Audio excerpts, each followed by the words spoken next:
Let's see what this train does. I can guarantee you, it don't do much.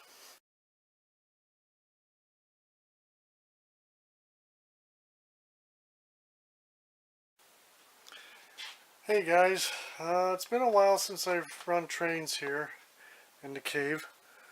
I did a little work out here over the past 6 months or so, but most of the time I've spent actually boxing things up and photographing and selling, doing a lot of selling.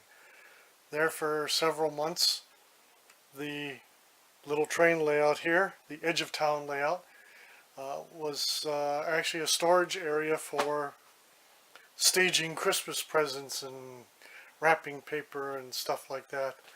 So this was pretty much of a mess. What I did do is start working on the backdrop. Now, maybe you notice that these panels, I have panels that actually fit onto the sides and back. These were cut down from two longer panels I took off of my old Marxville and Plateau train layout.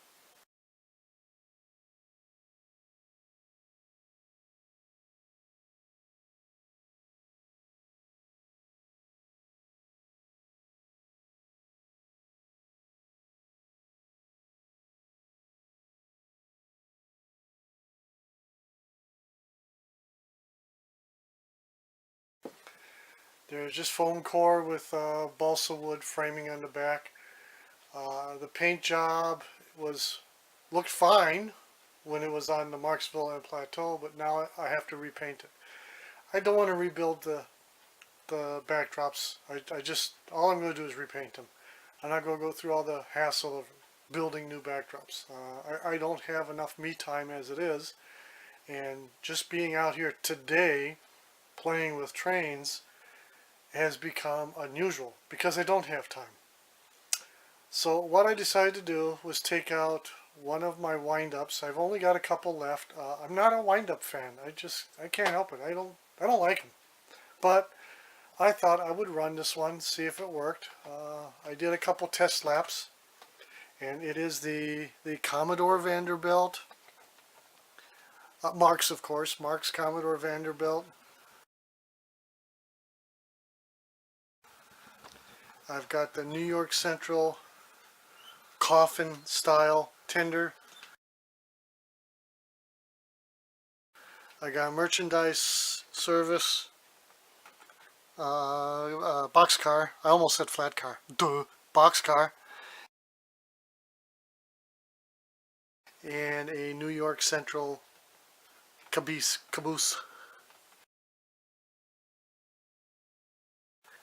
Alright, so that's what I'm running. I know these four pieces work okay together because I've been practicing. I had to give the engine some oil and lube. I just bought some label grease for the gears, and it does okay. Now the problem with this particular layout is simply when I built it, I didn't take the time to put leveling screws underneath the legs. My bad. It really needs to have leveling screws because all the trains have trouble running counterclockwise or that direction because it goes uphill. We're in a garage. The garage slab slopes downwards towards the street, as it should, and all four legs on this layout were cut to equal lengths. One of these decades, like when I'm 150 years old maybe, I'll get around to redoing it. Right now I'm going to live with it. So, let's see what this train does. I can guarantee you, it don't do much.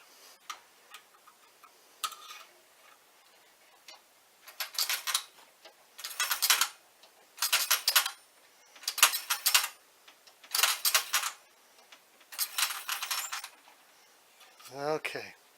Of Cross your fingers. It worked in rehearsal.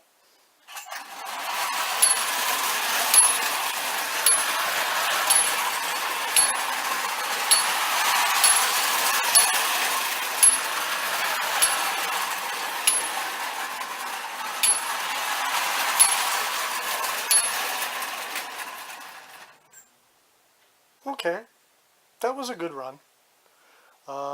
It's starting to go uphill. Now, let's scurry this thing up a little.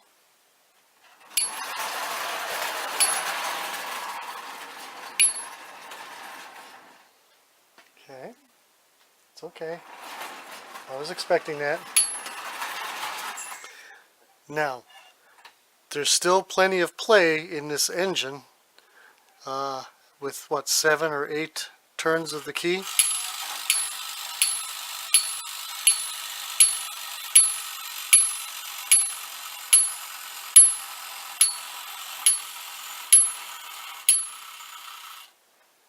Yeah.